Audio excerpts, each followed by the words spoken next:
This is Pod Populi. Podcast for the people.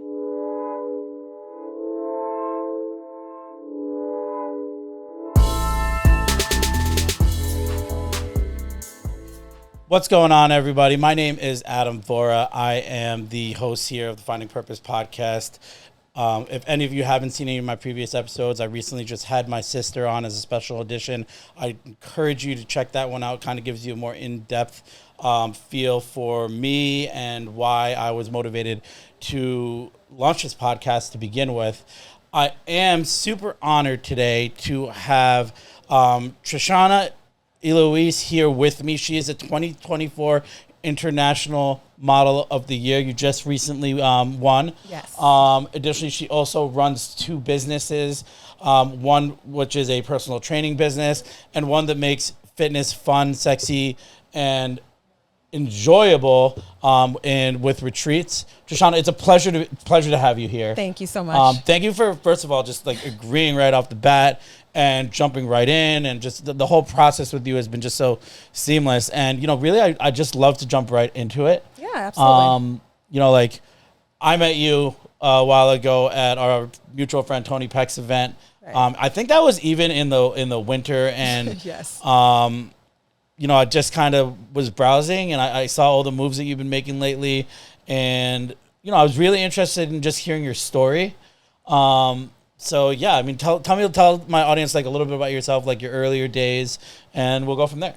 Well, you know, I'm just like a small town girl from Rockland County. I've always had like big dreams of being a model and an actress and a singer. And I, you know, took it upon myself as I got older to take, you know, that into consideration.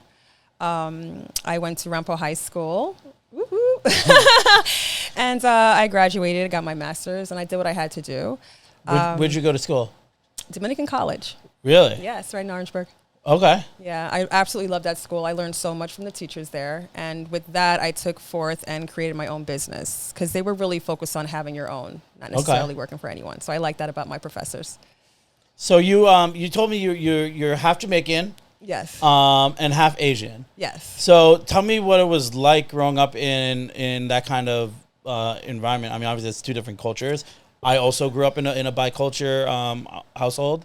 So what was it like early on, like your early upbringing? Well, my early upbringing didn't necessarily pitch in too much into the Asian culture. We really stuck with the Jamaican culture. So I was raised by my grandmother, and it was very structured way of living. And I learned a lot from that, from living with my grandmother at the time.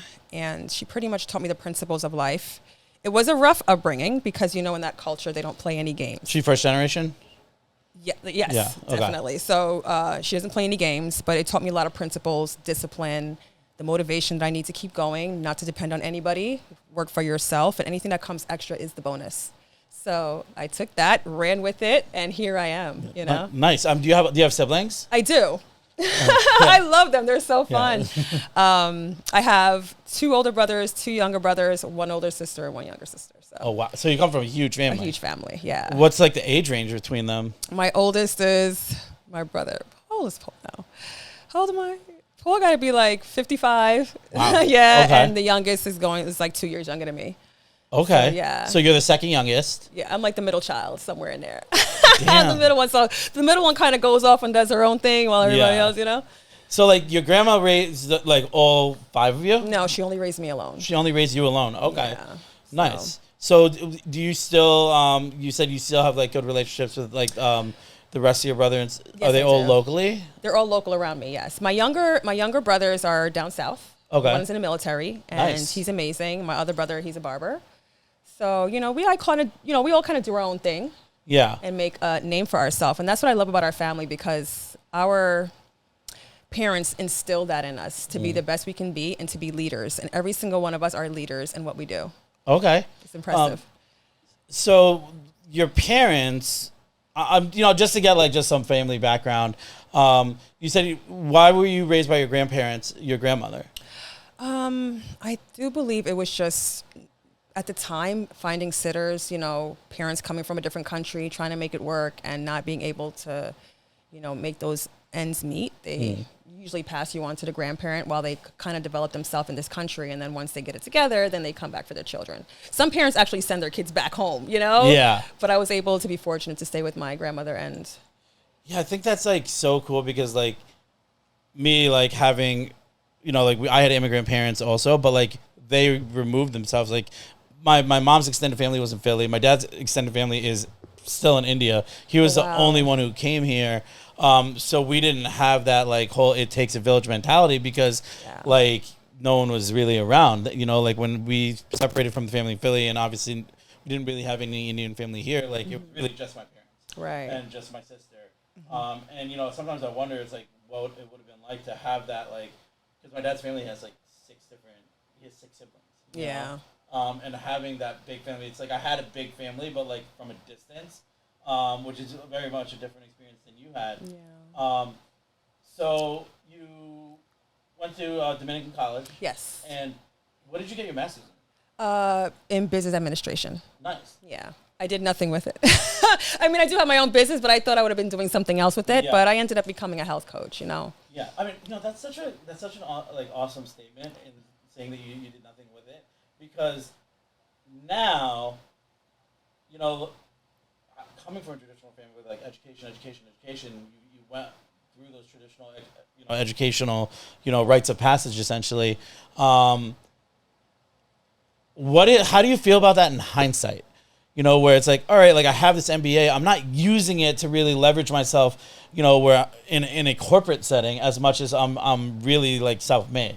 Right. So upon self-reflection, how do you view that time spent getting a degree? Like it was a great milestone. It was a waste of my time. It was It was such a waste of time, waste of money. I feel like if I had known my purpose early enough, I would have done things a little different.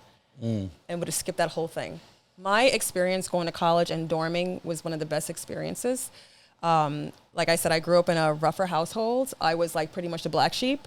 So the expectations of me was probably quite low. And for me to be where I am, I'm pretty sure it's a shocker to the family, you know? Yeah. But not to say the least, I learned a lot. But I think me dorming and experiencing the world without that, I was able to explore myself and learn who I was. Yeah. So regardless if I got the degree or not, it wouldn't have mattered because I would have made my choice of what I wanted and what I wanted to do and how many people I wanted to help. Yeah, I think it's so funny because like I branded myself as a dark sheep in my family also. Yeah. You know, and I think that like does very different things for people.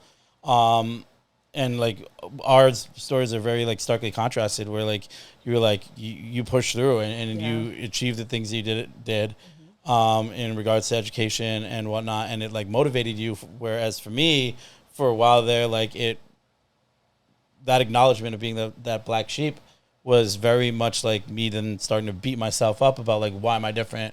I've been there. I've been there too. You know, and like, why me? Why am I not? Why wasn't I raised by my parents and all my other siblings were? When did you first realize you're the black sheep?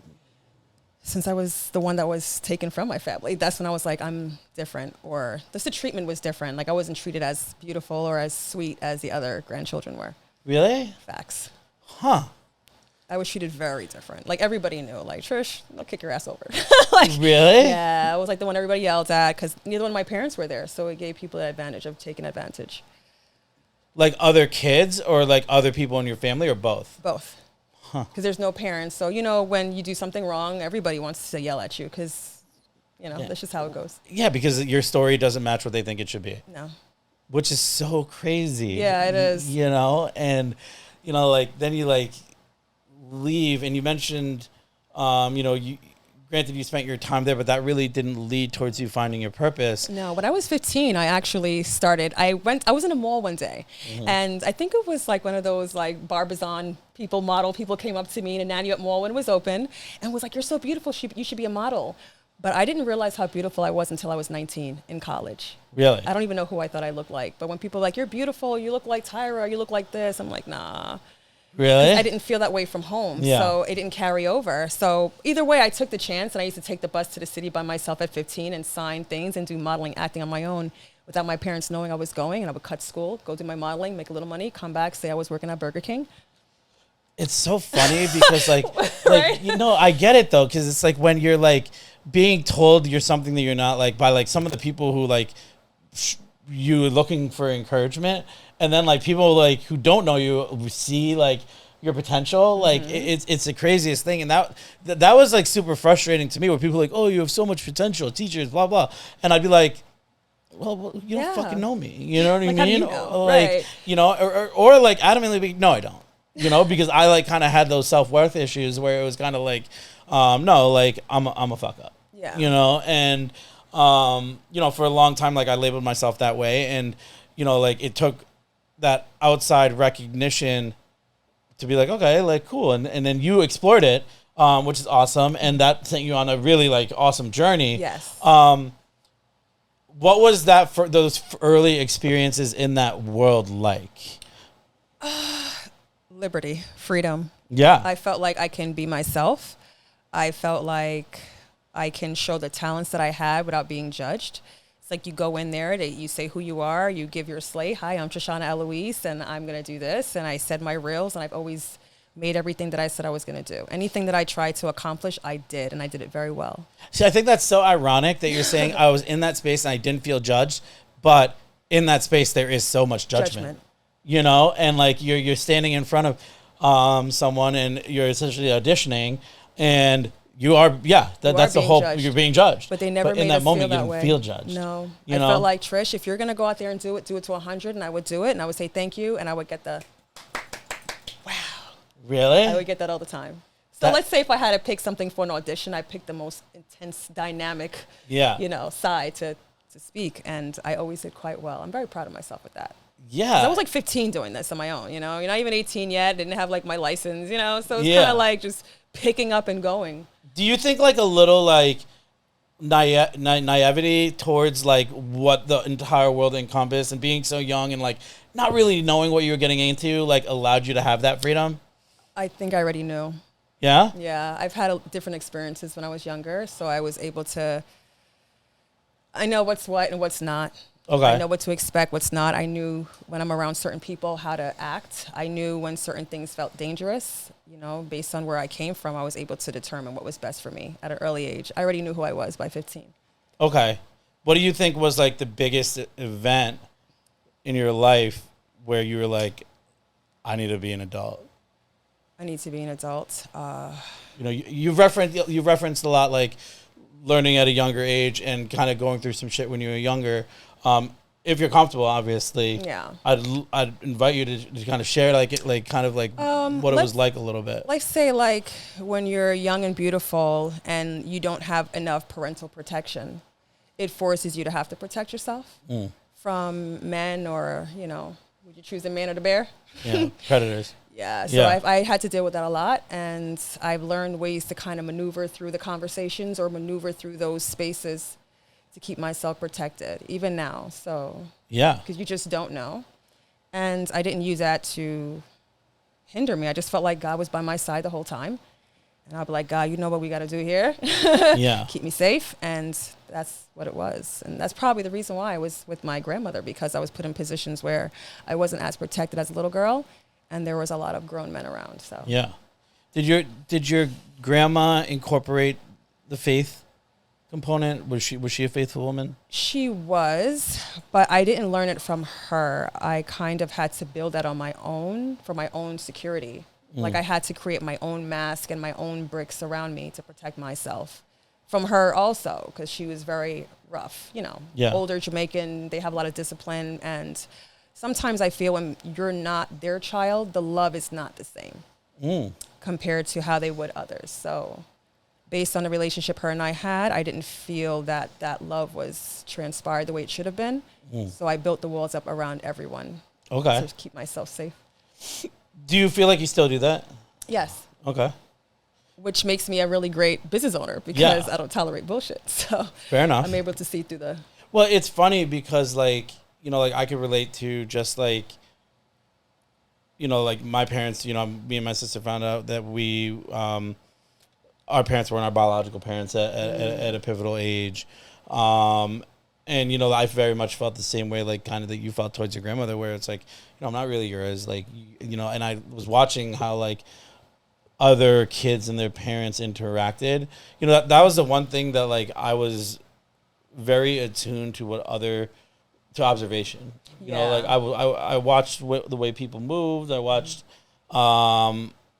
just like, you know, the energy that people were getting off, the looks. Like, I had a really good feel for people. And you know, like oftentimes I would use that to my benefit, and sometimes I would ignore it, and I'd get bit in the ass over it. Yeah. But like I can understand like where like having that like that border around you it was just like in your nature. When it comes to like, you know, as you got older, how would that affect you in relationships? Oh my God. Uh, You really want to know? I'm just joking. yeah. Well, like I said, there's a lot of favoritism that happened when we were younger. I was at the bottom of the barrel. So I guess I have to say I didn't know my worth until I was a little older. And it definitely did change. I guess you can say, I don't know, some guys would say, Trish, you're a little beastie around the edges, you know, a little rough. Or I could be a little aggressive when I get a little passionate. Rawr, you know, I gotta get at you, you know, but I think for the most part, it did make a difference in my relationship. When it comes to women, I'm very close with them. I love them a lot, and I feel like I try to protect and save them and help them. Maybe that's just like my inner self, like reflecting back out. But also I feel like when it comes to my relationship with men, it might be a little different. So, I don't know. I'm aware of it. I hear about it. Yeah. I take it into consideration when people say, Trish, you know, maybe, you know, Let you guard down. a little bit. Yeah. I'll say mind your business. Yeah. I'll let it down when I want to, you know? Yeah. No, listen, I mean, I get that. Because in the end, if someone is coming to you authentically, you're naturally going to put your wall down. Like, you'll feel very comfortable enough to do so. But I just kind of feel like sometimes with some individuals, I don't know, you kind of have like this sense. And I'll keep my wall up and I'll watch and I'll let you talk. And I'm like, go ahead. Yeah. And then I'll feel you out and see what it's about. Do you ever think that, like, because, you know, modeling and the world that you're in also attracts that in a certain way, like where, like, you know, and I don't want this to come out the wrong way, so I'm just gonna precurse this. Be real. You know, like, we had a really good real conversation. That's why I reached out to you. You know, and do you often feel like, because of like, yeah, like beauty is your business essentially, and when beauty is your business, people only see the beauty and they don't see the person behind it, and then therefore it attracts those type of people who only care about surface level, and which motivates you to even be like, all right, like, be more on guard. To be honest, you know, guys don't come up to me, really. Really? They don't. Okay. They don't. So I don't really, I think me being beautiful and carrying myself well doesn't really make a difference. Okay. I feel like if they want you, they'll come for you. Okay. If they're ballsy enough, you know? Yeah. But I feel like some guys won't. They'll send their friend to come. Really? Yeah, like my friend over there, you know, tell your friend to get over here then. Yeah. If you can, that's not enough for me. You know, but I think being beautiful, it doesn't really take away or give anything. Because like I said, if people want you, they'll come for you. They'll feel your energy. And I don't think my beauty, I think if anything, my beauty might scare people. Rejection. Like, intimidate them? Maybe a little bit. Okay. I don't see why. They don't know me, but okay. Yeah. No, I get that. I mean, like, Because you would think, like, you know, people come up like, hey, how are you? Like, a lot more. So when guys are like, I can't believe you're single, I'm like, but I can. yeah. I can see it. I'll be out, you know, even by myself, and guys would look, but they won't dare. What would your friends say? Your closest girlfriends, what would they say? Because you said that in the past, like, close friends have been like, hey, Trish, like, you're, you know, like, let your guard down a little bit. And They're like, well, you know, maybe it's because you're too sexy. Maybe you need to just kind of like humble it down. You know, sometimes guys want a girl next door. And I'm like, well, if he wants that, he could find her next door. yeah. But if you want me, you got to come for me. You can't, I'm not going to be any different from what I am. I love being beautiful. I love taking care of myself. I like taking care of my skin, my hair, my nails. I like to be the best me at all times. Just like the book, The 4 Agreements, I really follow that well. So anything I do my best. Talk about that a little bit. The 4 Agreements? Yeah. My life is easy because of the 4 Agreements, okay? Yeah. So I don't take anything personally. I speak well. I don't make assumptions, and I do my best. So if you say something to me, I'm like, I need you to rephrase that. What you mean by that? Because I need to know, because you're not going to slight me in any way, you know? Yeah. No, I love that. And, like that's kind of where I think it's really important the way you choose your words. Which is why, like, like even just wording that question, I paused for a second because like it was important for me to like my thoughts and my words are like, I feel like are a part of me. Yeah. You know what I mean? So like, I think people throw words around loosely a lot nowadays and, think they could just backpedal and be like, this is what I really meant. And I think a lot of times people, when they say hurtful things and they say mean things, they mean it. They do. Because that's the first thought that came to their head and they didn't have the presence of mind to be like, hey, how's this going to affect the other person? Right. And that's something that like I work on every single day. I'm not perfect at it, and that's, like, it's cool that you mentioned those 4 rules because, taking things personally is like such a key component of just like personal growth. You know what I mean? Yeah, it is. And sometimes your purpose is to mind your business and don't take things personally. Because some things, people are going through stuff. Yeah. A lot of people are going through things and you don't know what their stories are. You don't know how their day was. What if your purpose was to come in and make them smile and see things different or better? But because some people take things personally, they're mad. Now you're mad because they're mad and now nothing's getting done. It's like, what was that all about? Where if anything, hey, what's the matter? Are you okay? What's going on? Talk to me. Yeah. And then you can kind of get the true story. And maybe your purpose was, you know what, Trish, if I wasn't speaking to you, I wouldn't have never thought of it that way. Yeah. So I'm really considerate about that. Yeah, no, that's super powerful. I mean, like, you said that you kind of found your purpose towards when you were 15 and you started exploring the world of modeling, and then now, like, what were the biggest lessons you learned in that early journey when you were modeling and acting? Some of the biggest lessons that I learned, I can do anything I want. That was probably the biggest one. And everything else falls under that tree. Whatever you want, Trish, is yours. But you got to put your mind to it. And I always say, just show me one time. Just show me how to do it. I got it. I love that. Yeah, and I'll work on it. So right now I'm trying to take golf. Really? Right. But I'm going to do it. I'm going to get it. You're trying to play golf? Oh, I'm going to get it. Oh, I'm so terrible. I'm going to get it. Yeah, I'm horrible, but I'm going to get it. As long as I keep going, I got it. And that's how I think. It's funny, too, because, like, like, golf is actually, like, such a cool sport to just try because there's a lot of failure involved. Yes, and it's you against you. Yeah, it's you against you, and you've only you to blame, Right. Like, you're playing, like, a team sport, you can be like, that's fault. the quarterback's, that's the point guard's fault, like, like, he didn't see me cutting, like, whatever, Right. But, like, golf, it's like, hey, like, like, you just have a terrible swing and you got to work on it, Yeah, And that's why I love it. Yeah. And, like, that, like, I'm my biggest competition mentality is tremendous. And that's something I see with, like, a lot of the guests who I invite onto the show. That's one thing that kind of runs along. Like, the ability to shut out outside noise, which you're this, like, I don't know. Like, you do it. Blinders on. Like, I can almost feel it. Just like asking you questions. Like, all right, like, I wonder if she's I wonder if she's gonna answer this one. And it's like, I get that though. Because like you're focused on just like bettering yourself. That's it. It's like you want to say, like, when you get older in life and you look back. Let's say you had all these pictures, like a whole photo album of your life. Did you do what you were supposed to do? Did you make a difference? Did you set the tone for everyone? Did you advance anything better? What was your purpose? Who did you help? Love that. What did you do? When you look back, can you say that you really lived?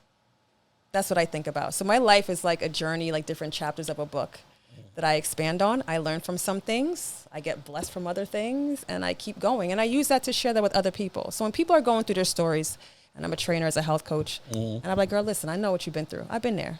Yeah. Let me tell you what worked for me. It may work for you. It's just an advice. Yeah. So. I mean, and that's really like the key to really impacting people, I think. Not telling them what they should do.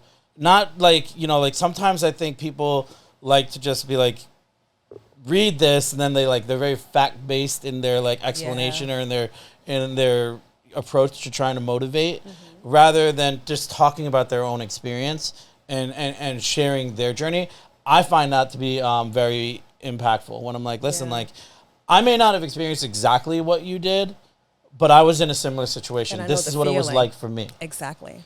This is how I felt. Identifying with people's feelings more so than the actual like real life situations is far more powerful. I think. For me, I know where I get that from. I get that from being a man in recovery. like I understand like that's how I was able to grow. Right. Where like I had a story, someone else has a story, and at the end of the day we could identify with that feeling of hopelessness, that feeling of Right. Shame, like all these negative feelings, they're universal, like, Yes. but the moments aren't, Yes, that's true. and like, I think that's like, that's awesome that like, that's how you have impact. That's how you, incorporate change in, even if it's just your circle, Right. and like you have a pretty, large platform, and watching the things you post and the motivational things that you do, you're speaking to a lot of people.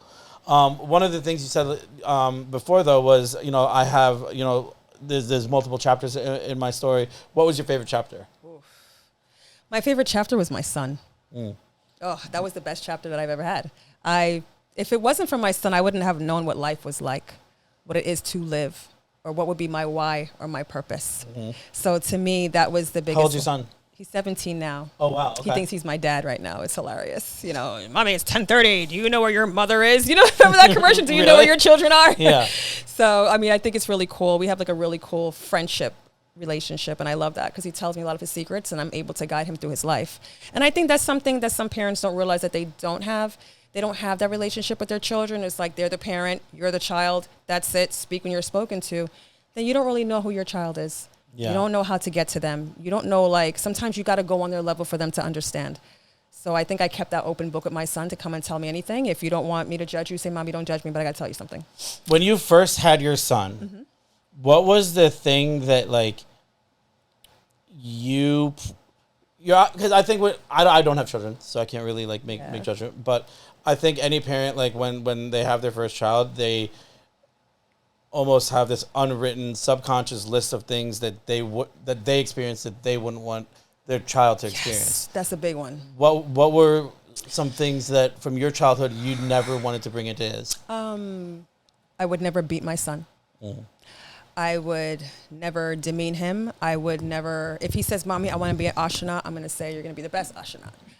Because when I was younger and I said I wanted to be a doctor, I was told I was too dunce to be a doctor. So I never became a doctor. Too what? Dunce. I don't even know what that means. Really? Like, you're a dunce, you're an idiot to be a doctor. And I graduated college very high. And I opened my own studio and everything, So I made sure that I set the standard for my son. You can do whatever you want.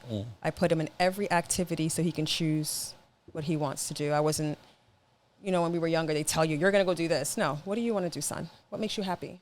Mommy's going to show you. Let's do this together. You like to draw? Put you in an arts program. You like to read? Put you in a reading program. You like to fight?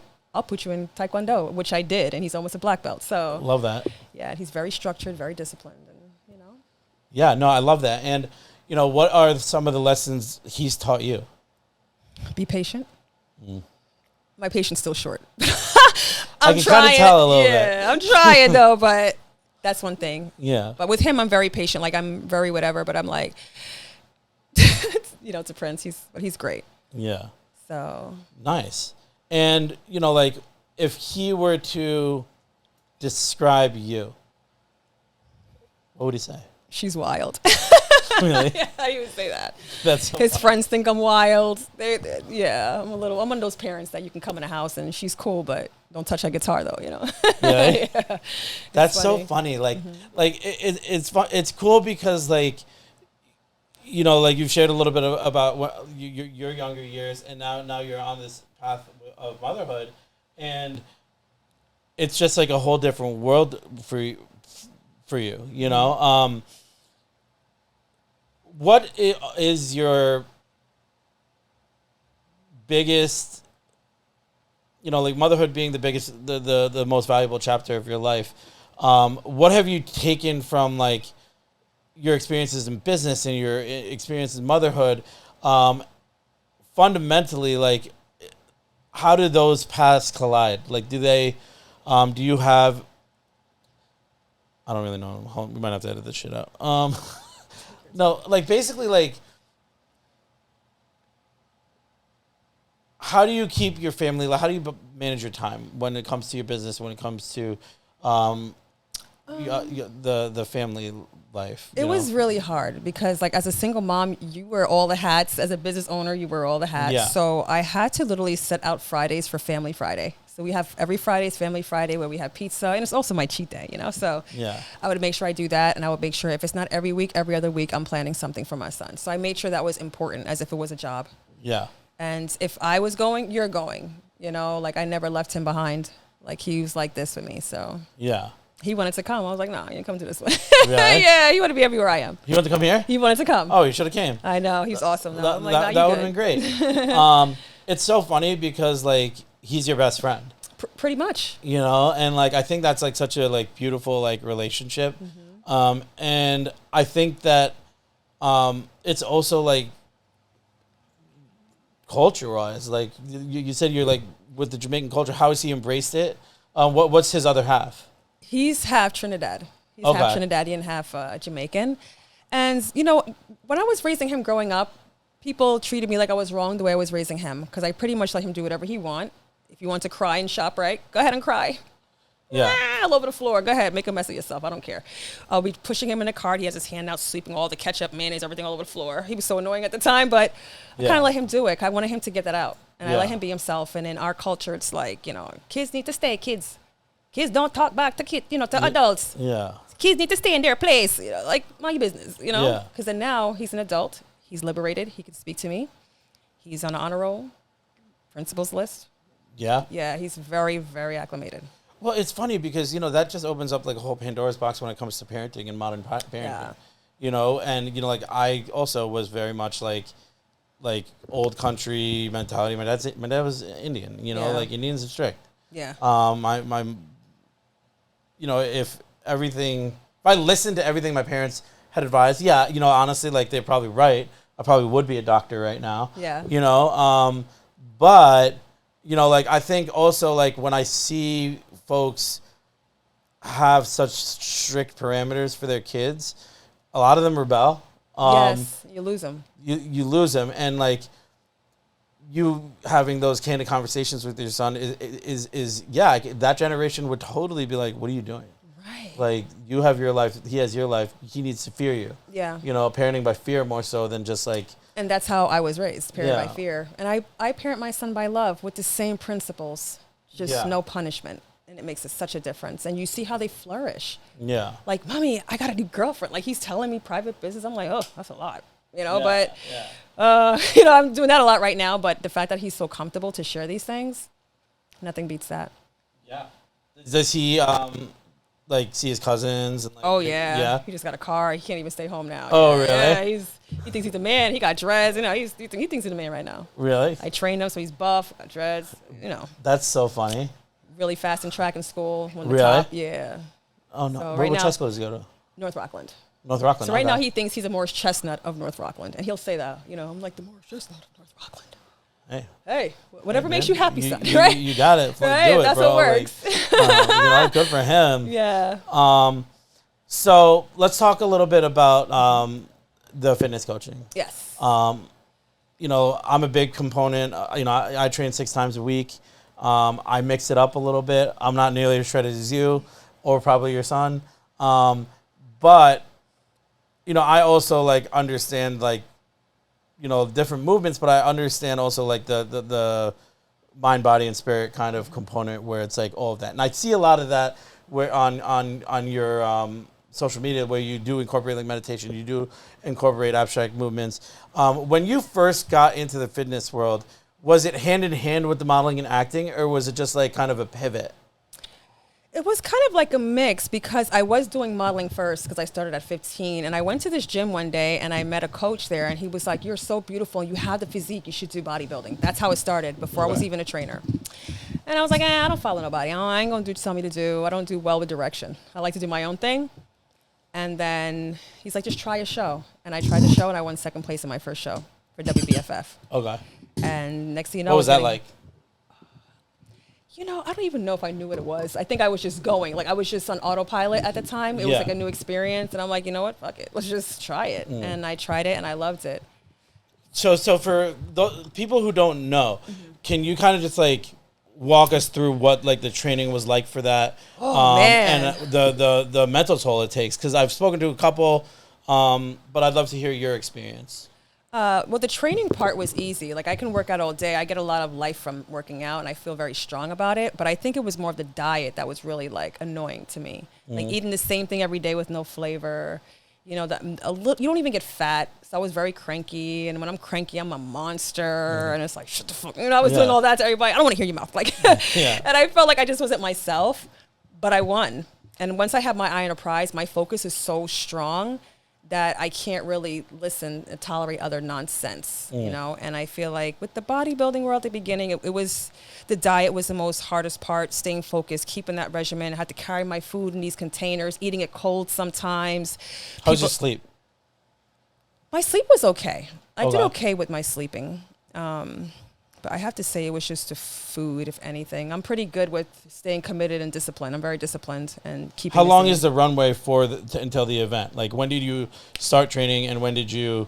Well, I was always training, but the lean out was 90 days. Oh, wow. 3 months lean out and doing all that cardio, kicking my butt. That bothered me a lot. I didn't want to do it, but I knew if I had to win, I have to do it. So I did it tired. I did it angry. I did it cranky. I did it. I stood in that Stairmaster and did what I had to do. So when, you know, the day of the event comes and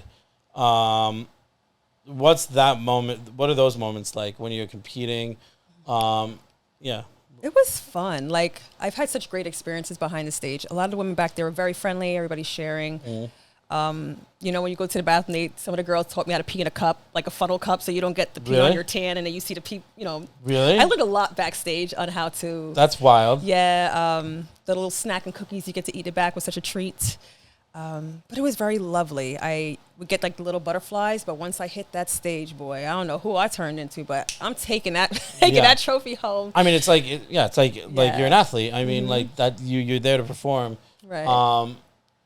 And it's funny that the way you describe it is very much like, you know, like an athlete performing in a big game. Right. You know,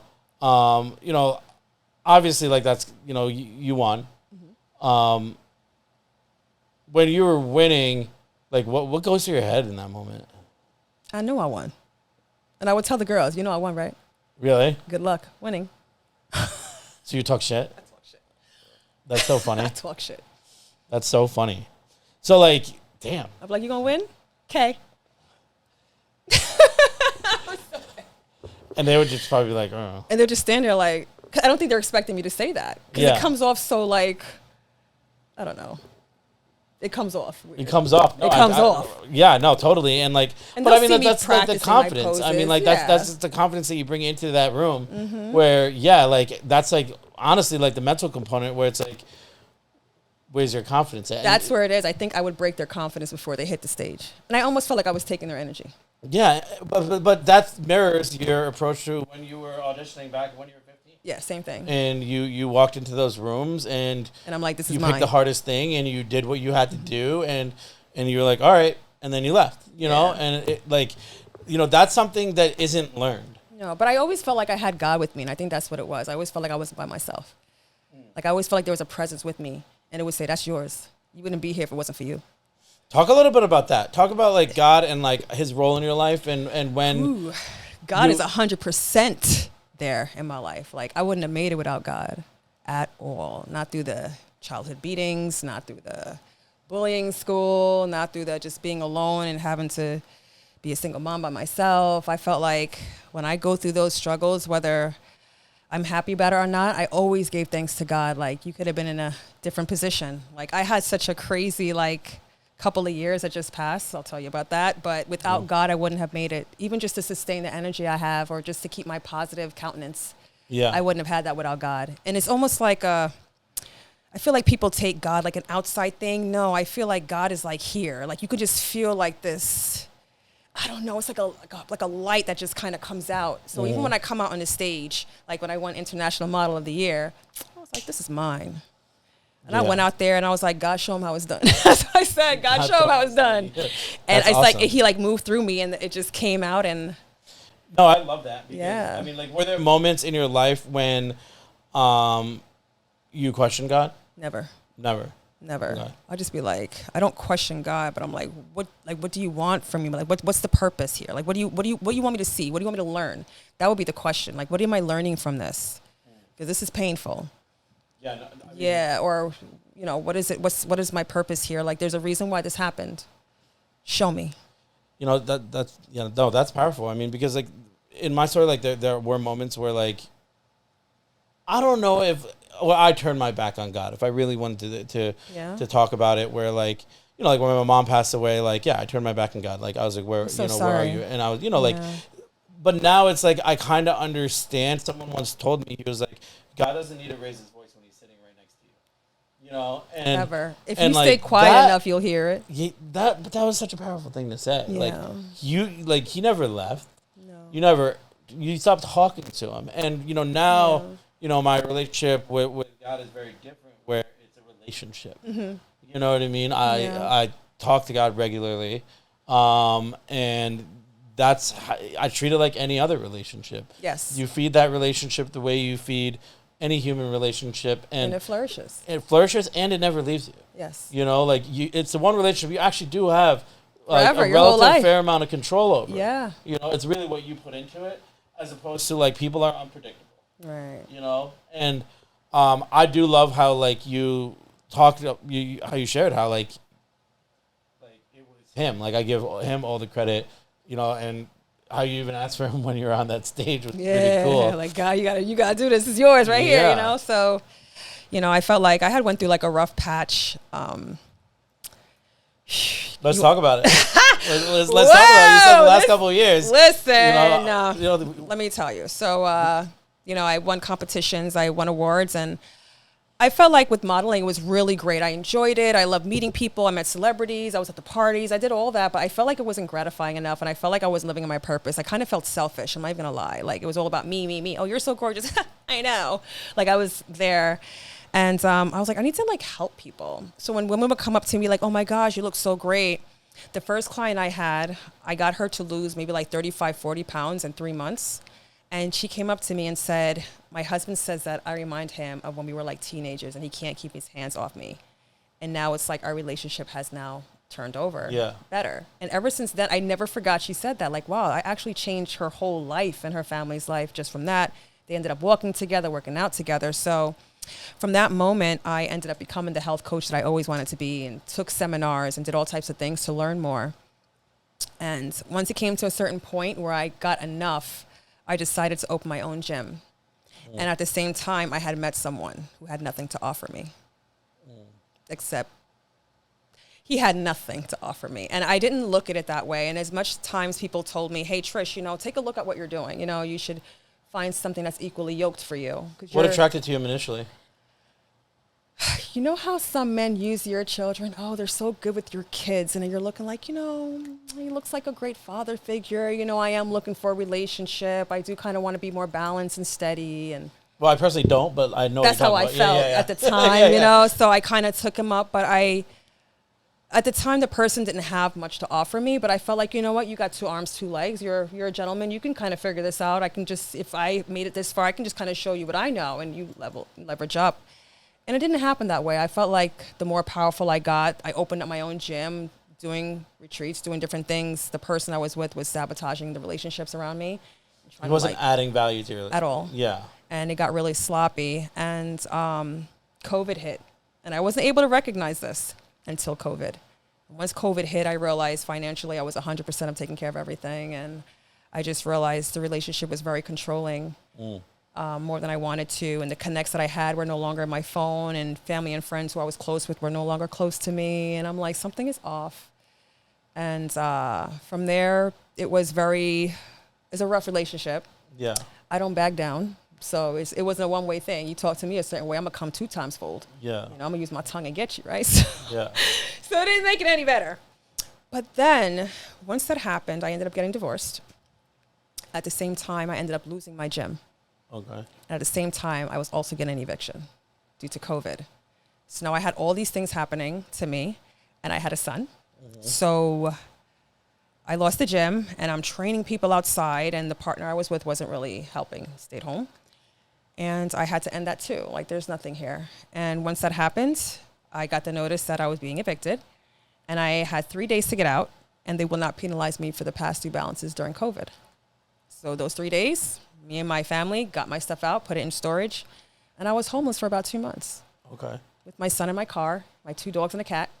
We have all our stuff in the back, and I'm using pillowcases to cover the windows, but my dog sees shadows, so he's barking, so people knew I was in my car at 3 o'clock in the morning. Yeah. So that's when I had to go to hotels, and then I ended up blowing like 20 grand on hotels.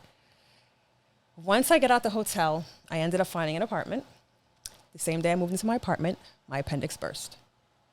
It was wild. It was like months of just crazy. We're also in like a pandemic.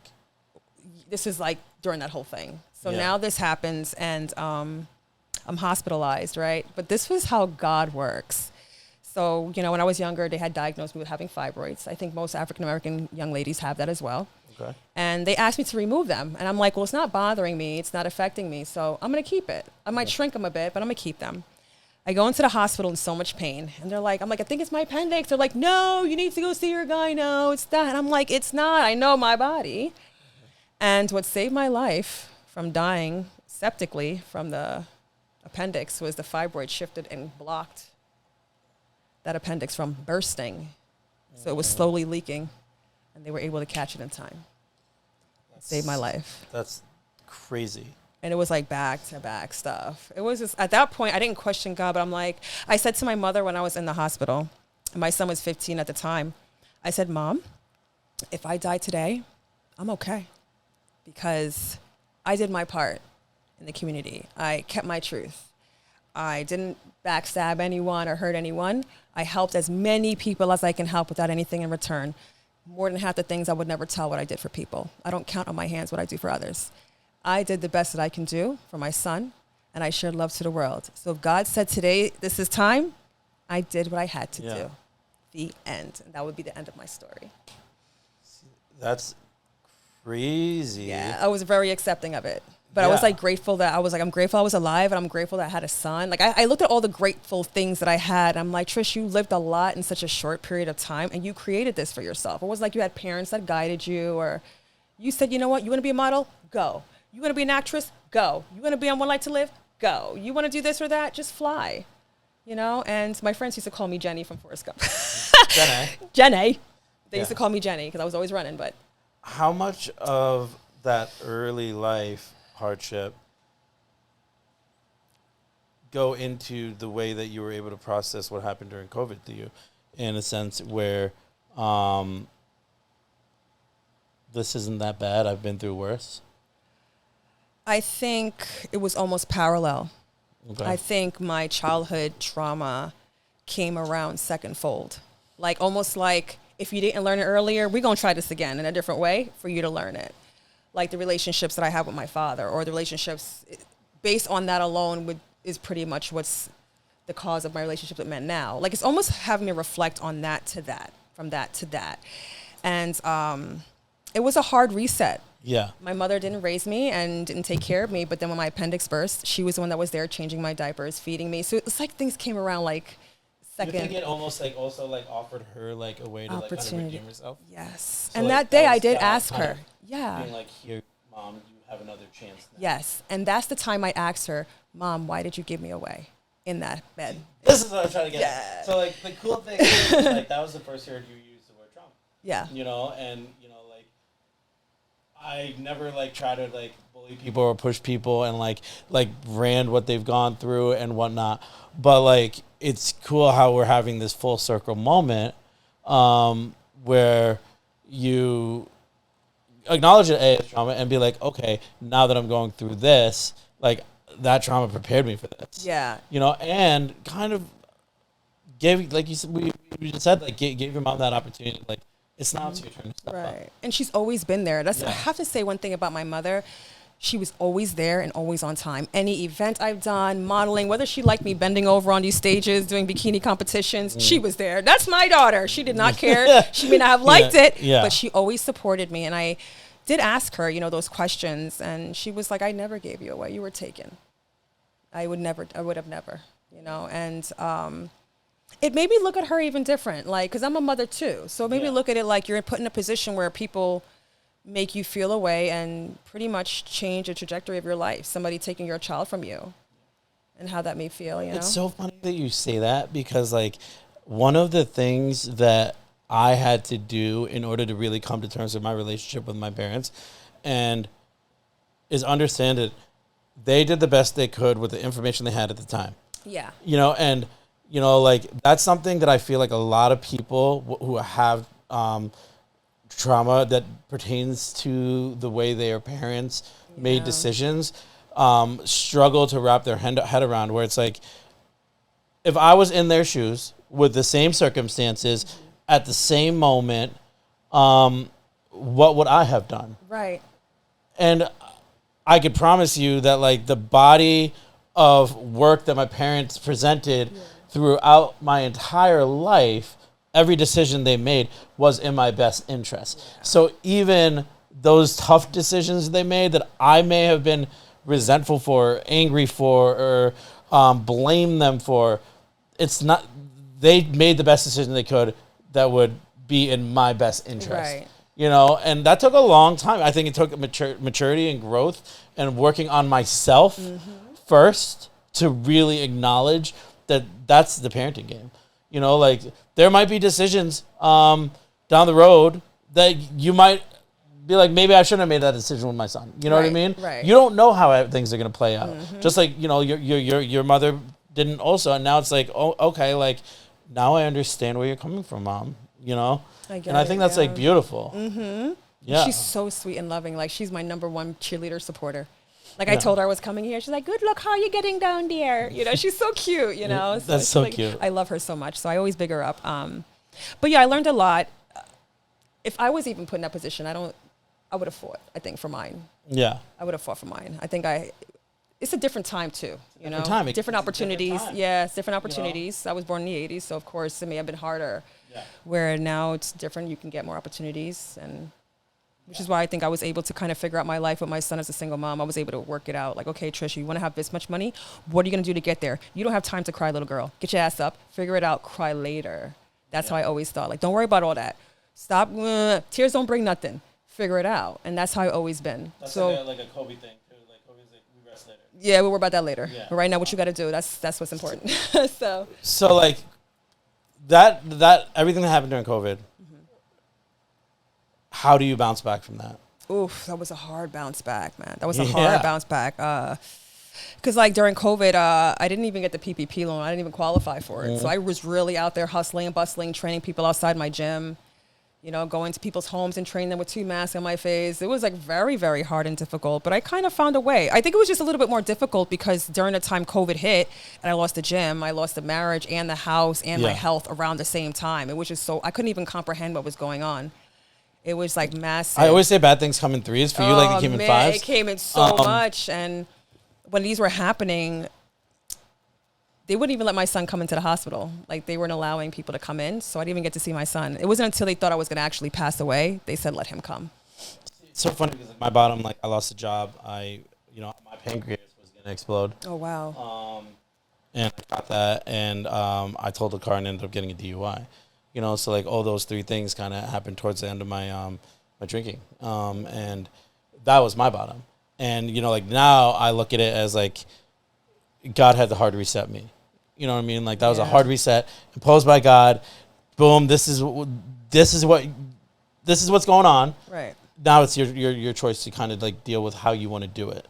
And for me, like, it was, you know, like, the answers were there. Yeah. If I seek them out. That's it. You know? And you got to hear it. You got to wait to hear for it. And sometimes the answers don't even come when you want it. And when it does come, sometimes you don't even realize the answer was answered because you're expecting it to happen in a certain way. Yeah. And then when you look back, you're like, oh, it already happened. It's already there. Like, it's been there the whole time. The whole time, yeah. And it's funny because, like, I look at that as, like my growth journey since that, like, as an incremental thing where it's, like, kind of, like, literally, like, some days it was, like, days. You know, this was a good day, this was a bad day, this was a good day.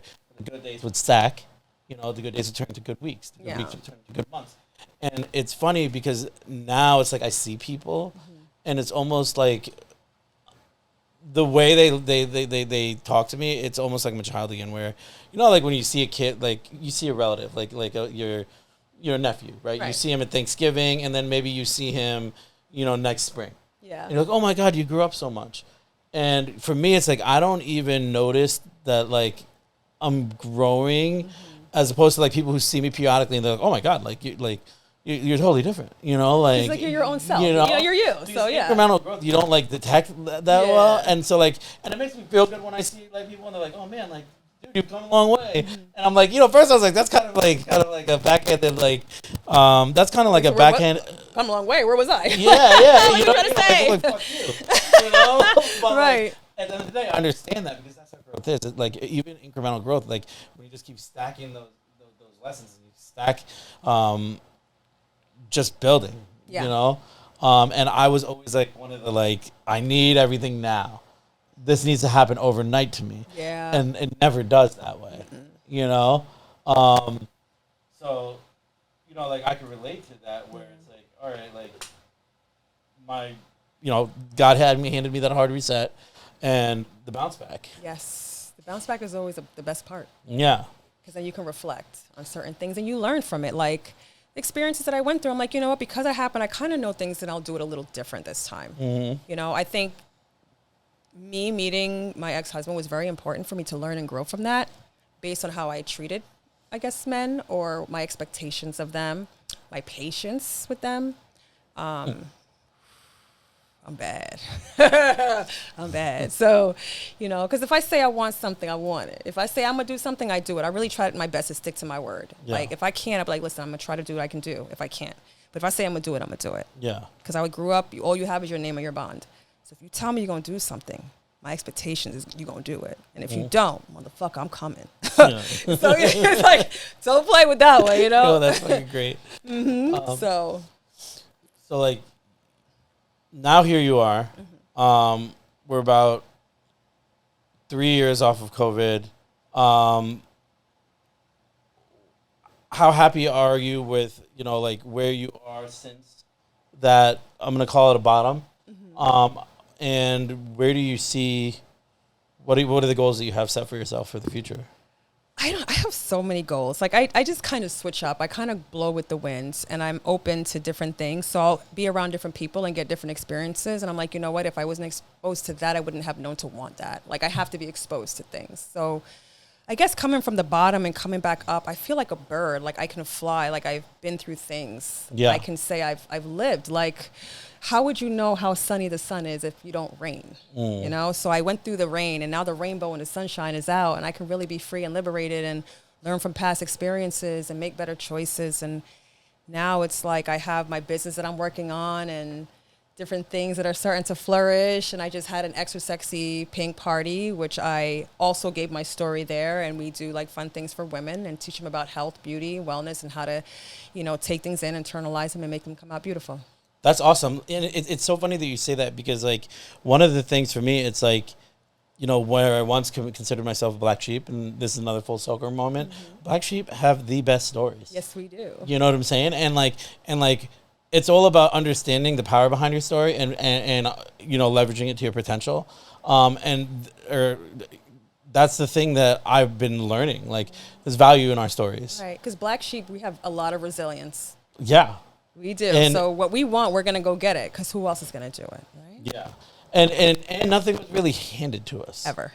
That's the thing that's like, it's funny because, yeah, I'm going to hate a little bit and not in like a, like, whatever. I'll just fucking hate for a minute. Like, you know what I mean? Like, I'm just going to I don't be hating. I just get inspired. Like, I'm she just got gonna that. say, like, you know, like, I come across a lot of people who, don't really earn what's given to them. And I could sense right away in their demeanor that they don't really value what they have. Right.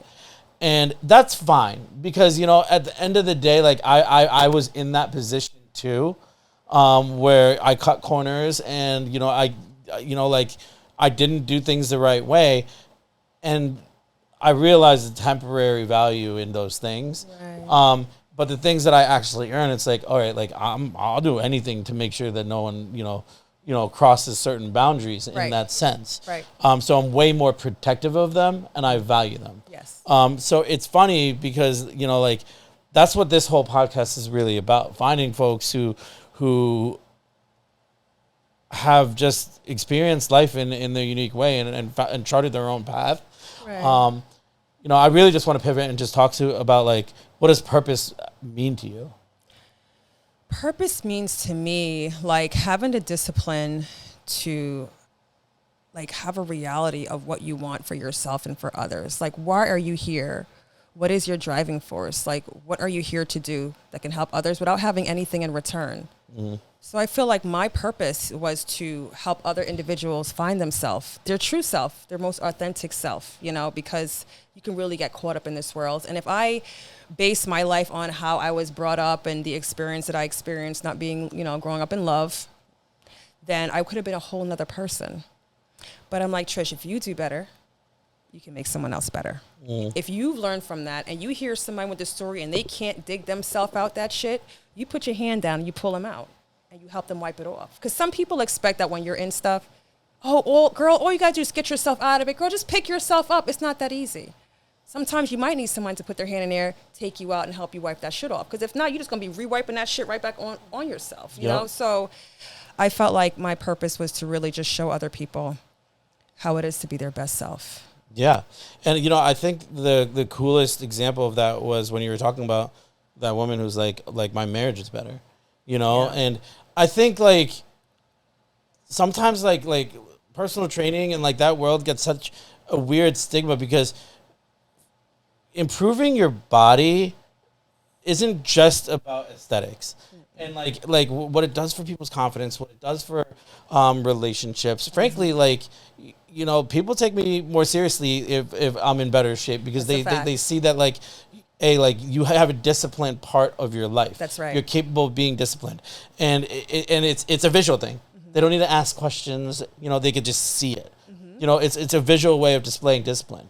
Right. And and it's so funny because in changing people's lives in the way that you do, that's how you're helping them out. And I think that's so important that people know.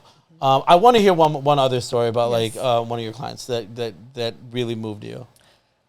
There's just so many. I got so many clients that I moved. Right now I have so many. No, you're funny. So I've trained thousands of people, so I can just pick them out of a hat. But right now I'm training this elderly lady, and she's a religious woman. I've been training her for over 10 years, and she looks beautiful and young. And I think just the fact that she can still dance, and she calls me Shoshi. Come on, Shoshi. She does it a lot. So I think I love that. It brings me joy to see people happy with the way they are. And I always would say, I don't care how much money you have in the world. If you don't have the body you want and you don't look comfortable with yourself, you can look at yourself in the mirror every day and still not be happy with that Benz in the back. Yep. You can have a whole Maserati and you're still unhappy. You can have the body of your dreams and be broke as fuck. You're going to be like, look, I look good. I don't care about all that. I look good, So it's very different. Guys come up to me all the time with that. I ain't got nothing in mind, but I can kind of do something for you. What you going to do for me? Fuck me. Yeah. Because they have a body, they're confident that they look good. Yeah. And they'll live off that. I get it. Yeah. I would too, right? So women do it every day. Right? Yeah, women do it every day. Every day they look good and they can pull a guy quickly because they look good and they can take care of themselves. So. Yeah. And then, I'm going to end with this, like a rapid fire question, then I'll let you kind of just plug whatever you're working on and how people could reach you. Okay.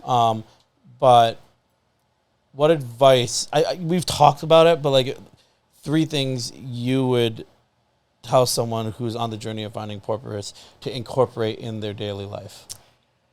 Follow your dreams when you're following your purpose. Don't worry about what the naysayers say, and be disciplined and stick to what you say you're going to do it. That's really the main 3 things. Love that. Mm-hmm. Trish. Yes. Tell my audience how they can reach you and any exciting events or activities that you have coming up with your business. All right. You guys can follow me at Trish the Body or Treshanna Eloise on Instagram. You can also follow me on Facebook, Treshanna Eloise. I will be having future Extra Sexy events coming up where you guys can come with me together and we can have some fun exercises and fun fitness games together. You can also catch me in the next magazine. I'll be coming up. I can't share it yet, but you will see me in the next magazine, and I got lots of going on. I got to go through my memory bank. Awesome. And also look out for my son because he also just got signed to an agency. So I'm really happy with all that's going on right now. That's awesome. Yeah. Awesome. Or you can reach out to me and I can connect you with Trish as well. I do want to thank. And also, sorry. if you need one-on-one training virtually, I got you. There you go. There you go. And I also want to thank Pod Populi and my producer, Tyler, for just being the man. So we'll catch you next week.